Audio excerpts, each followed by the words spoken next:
Reincarnation. You talked about sunrise and sunset, implying that a person existed before this life and will continue to exist. The Bible does not say anything about this, and Christians do not believe in reincarnation either.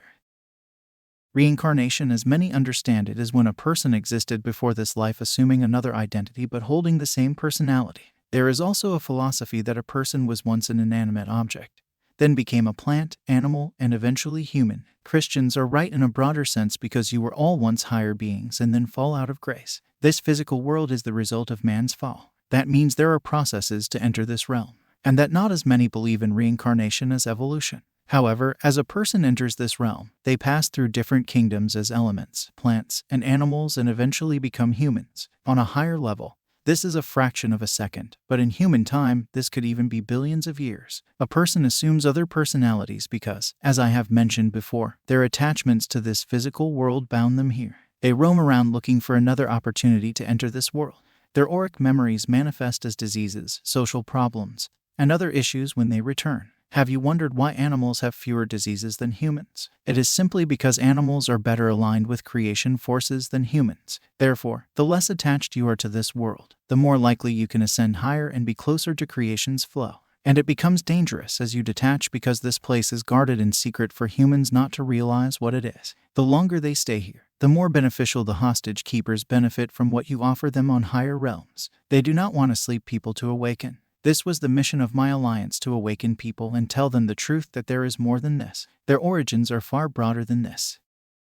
If a woman is raped, or if a child is molested, where was your alliance or God to prevent this from happening? Because these victims will spend the rest of their lives wondering and enduring emotional pain for this. It is insufficient to say that they had their lives debt paid in full. This is because the pain for these victims is excruciating and becomes a lifetime burden. Neither government, law, nor religion can comfort these victims. The crime has been committed, and even if the abuser rots in jail, it will still not justify the action, nor will it undo what has been done. However, the question remains, where was the protection? And why were the victim and the abuser destined to meet? There are situations that are personal, and only a person can experience them to discover what it is all about. These extreme situations take an extreme transformation on individuals, and it is certain that they will find a proper answer to their situation on their own.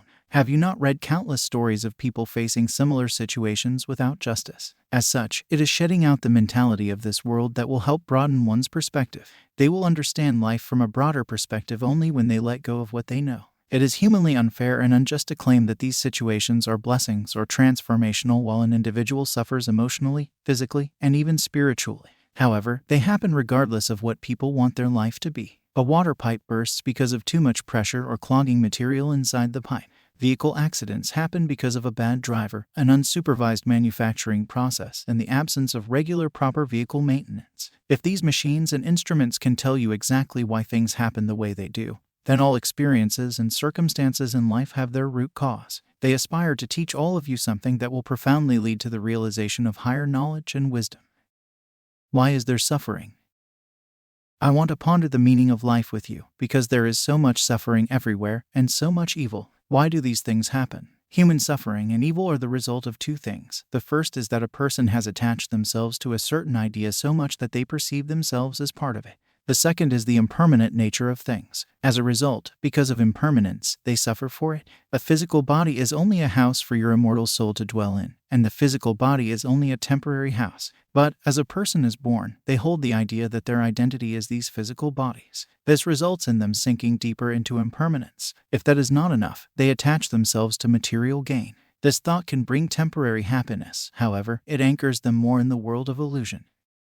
So, are you suggesting we should not care about our bodies? A day is sufficient for its troubles. Your world has become complex and demands your attention to health, wealth, and other responsibilities. It is true, however, that money cannot increase one's lifespan, so is your life's worth measured by money. The first step is to believe that there is more than what you struggle for, that there is a better life than the pursuit of a career and money. Then a realization will come upon you. Christians who pursue money and wealth will receive that, even in my name. However, if they seek beyond this and pursue the bread of life, they will get the treasure that doesn't rust or be eaten by insects. Your bodies are temples of your living soul. This soul is what animates and gives life to your body. Therefore, the soul is your priority, as once you take note of what dwells inside your body, then the needs and the troubles of your body will be adjusted.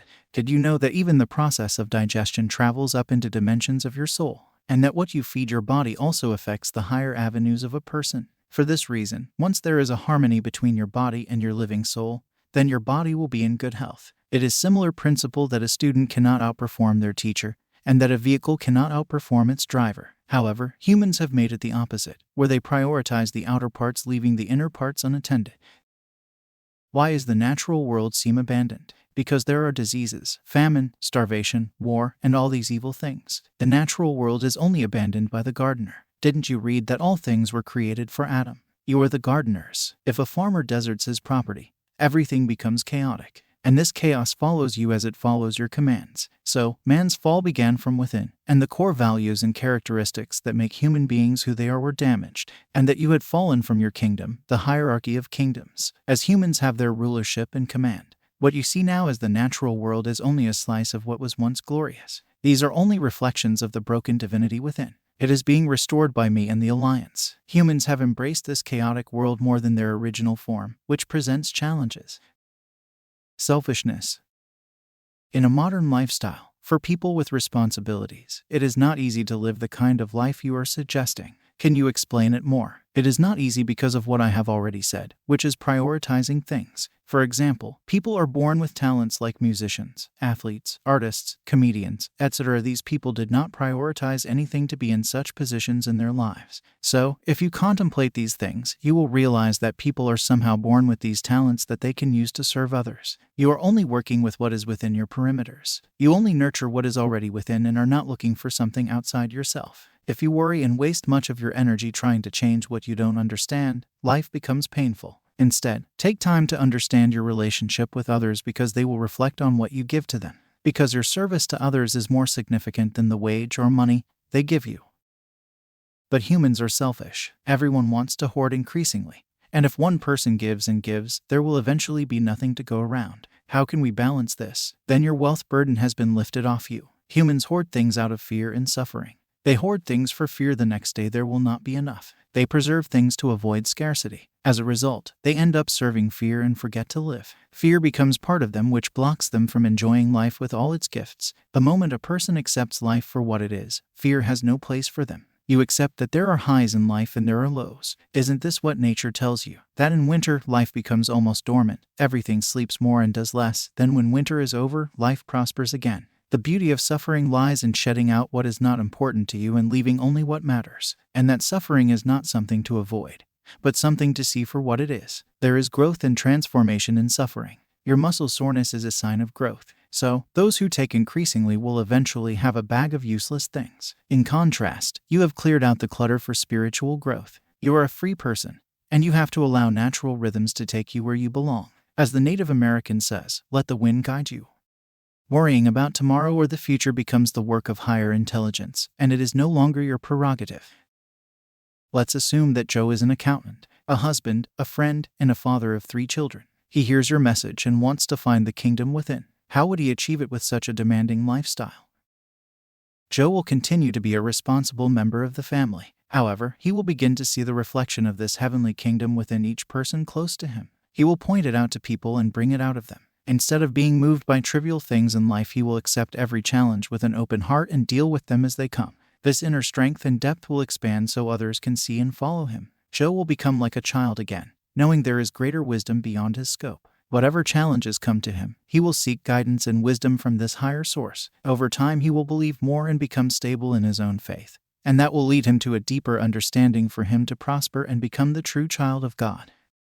So, will Joe not need to sell everything and give it to the poor? Joe will give such radiance to the poor that they will wake up from their suffering and begin to live. Joe will not be bothered by debts or stressed by how much he makes to feed his family. This is because as this radiance becomes contagious, he is assured that he is in a kingdom that lacks nothing. Therefore, it must be an authentic experience and not fake. I know many people fake their happiness and try to help others while deep down, they are suffocating. They simply do it because their religion tells them so.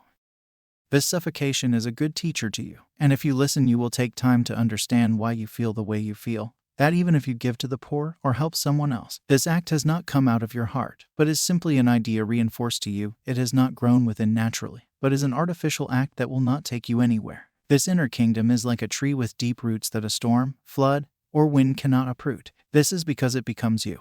and you know it, but you are it. So, in times of trouble, you are no longer shaken by anything.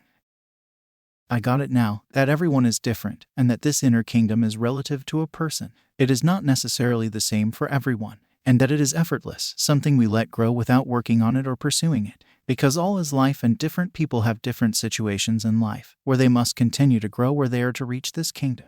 This is because it is not a physical thing but a state of awareness that you can reach even if you are in prison.